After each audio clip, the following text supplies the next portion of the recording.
I picked 5 questions that I want to give you that probably the typical podcast interview you've done probably don't ask.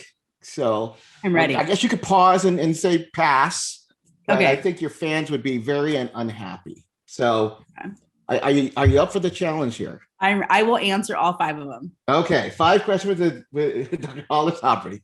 Okay, oops, my computer went down here. Okay, first question. What was the last show you binge watched? Oh, what's it called? The Crown, but there's also like this Netflix part. I think it's called the House of Windsor. That and Schitt's Creek. Those two things. Yeah. But Yes. those are pretty similar shows, I think. But we'll move on. Okay, this is one that I've wanted to know for a long time. Uh-huh. Have you ever been, or maybe have seen on someone else's screen, the Physician Dads Group? I do know Johnny Diaz, and I actually worked with him on a project last summer and had been trying to get him some connections for some amazing ideas that he has. But so I know of Physician Dads Group. I have never seen a screenshot of any. Well, actually, no, I have seen some screenshots, but no, but I have not seen the group.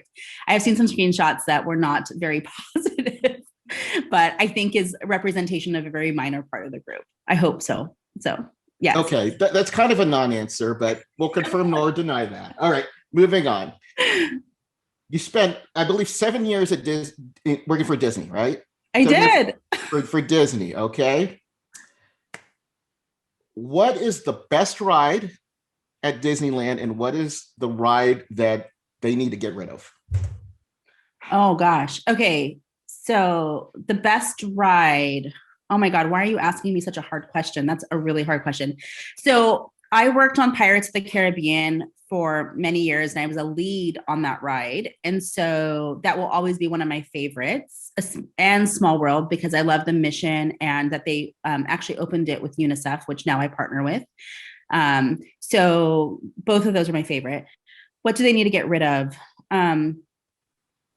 Gosh, at Say Hall of Presidents. Oh my gosh. Well, at Disney World, yeah, Hall of Presidents, it was not my favorite, especially since they put Trump in. I am not a fan of him. But you know what? I think actually it's not really an attraction. It's not a ride, but Liberty Square in the what's it called? The World Showcase. I don't know. I never stopped there. So maybe get rid of it. What is that? I don't even know what that is. It's like old colonial America. Oh, okay. And I'm like, let's put another country in there. Yeah, so maybe that's what I would get rid of. Okay, number 4. Yeah. So how do you think you're doing? Doing okay? Think you yeah, can do yeah. this too? Okay. You're an emergency room, board certified emergency room doctor. Yeah. What specialty or what specialist is the hardest to get into the ER?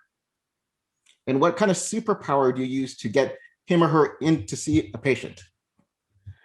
Oh, well, this is like actually not fair, but yeah, I think ophthalmology, but to their defense, it's because they don't have the equipment in the ER. So like getting them to come, and also like, I mean, there's just so many different eye issues that come to the ER that are not really like ER. Like we don't have any of like the actual tools to help them.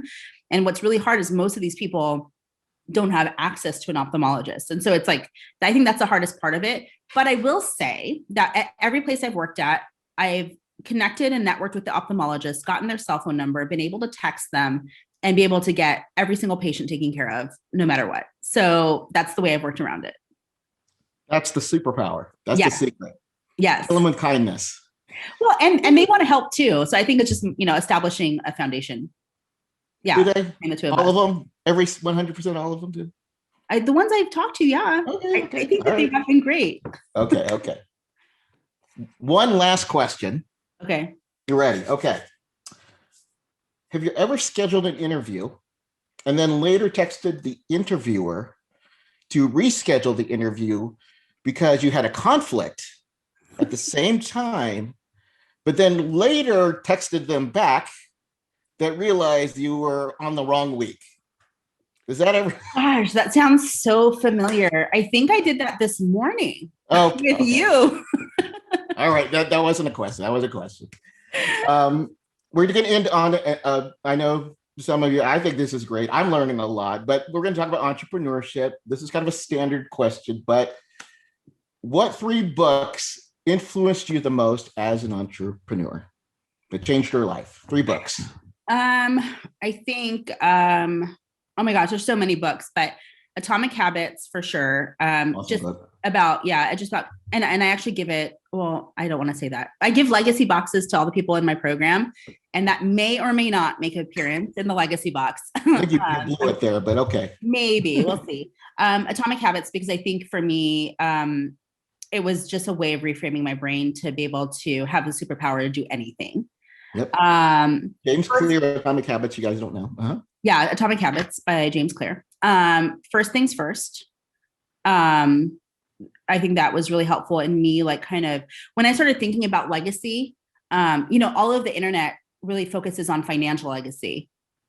And I don't think that's what legacy is. And in fact, if you look up the definition of legacy, it's the expressions of one's value and their contribution to community and their family and to their environment. So that doesn't really even mean money. But before, I used to think that that was like, you have to like leave $100 million to the Humane Society to have a legacy. I didn't know that it was accessible, but truthfully, your legacy is your obituary. If you don't think that you're leaving one, you are. So you might as well decide what you want to leave behind or not. But also, I kind of, I think through that book, I think I was like, I can enjoy my legacy. It's not something I'm leaving behind. It's something I'm making now for myself to enjoy. Right. And so I think that was really helpful. And then a third book, oh my gosh, let's see, there's so many. I think anything by Brene Brown, like any book that she's written has been really influential for me. But I think if anyone's like me, I listen to Brene Brown. I would binge watch like interviews by Oprah and things like that.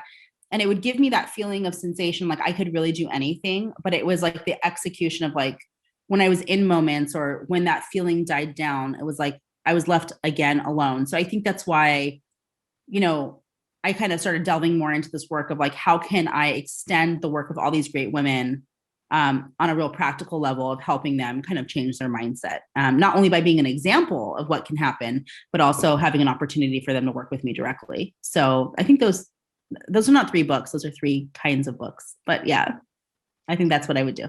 You got it. You passed the challenge. Yay! The 5-question challenge.